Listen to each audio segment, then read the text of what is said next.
សម្រាប់បងៗដែលចង់ជួល condo ប្រកបជាចង់បានទំហំធំទូលាយសម្រាប់ការស្នាក់នៅប្រចាំថ្ងៃជាពិសេស condo ដែលនៅជិតជាមួយនឹងផ្សារទំនើបទៀតផងថ្ងៃនេះខ្ញុំមកបង្ហាញប្រភេទមកបន្ទប់គេងដែលនៅទល់មុខជាមួយនឹងផ្សារទំនើប TK Avenue ផ្ទាល់តែម្ដងដែលមានទំហំរហូតដល់60ម៉ែត្រការ៉េនៅជាន់ទី18ដែល view បែរទៅទិសខាងកើតបែរទៅខាងជ្រោយចង្វាជាមួយនឹងខាងទីក្រុងផ្ទាល់តែម្ដងសម្រាប់បងៗដែលចង់បាន condo ទំហំធំទូលាយស្នាក់នៅប្រចាំថ្ងៃស្អាតបងៗអាចមើលវីដេអូនេះបានបាទនេះជាប្រភេទមកបន្ទប់គេងហ្មងចំបងអាចមើលទៅគឺសម្ភារៈនៅក្នុងឬមួយក៏ទំហំគឺធំទូលាយមែនទែនសម្បីតែបន្ទប់ទឹកក៏យើងមានសភាពធំទូលាយគឺសមសម្រាប់ការប្រើប្រាស់ប្រចាំថ្ងៃដែរអញ្ចឹងចំពោះបន្ទប់គេងវិញគឺធំទូលាយចំពោះគ្រាគឺយើង1.8 ម៉ែត្រគុណនឹង2ម៉ែត្រអញ្ចឹងនៅខាងក្នុងនេះគឺយើងមានម៉ាសែតឲ្យអស់មានទូក្បាលគ្រាក៏ដូចជា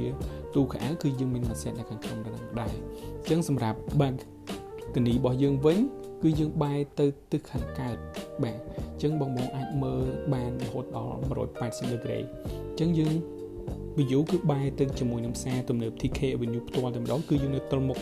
គ្នាតែម្ដងហើយជាមួយនឹងខាងក្រោយ ABA Plus អញ្ចឹងបងដែលចង់បាន condo ប្រភេទទំហំធំទូលាយស្លាកល្អងាយស្រួលក្នុងការរស់នៅបងអាចតាក់ទងមកកាន់ពួកយើងដើម្បីឆែករកបន្ទប់ unit ល្អៗសូមអរគុណច្រើន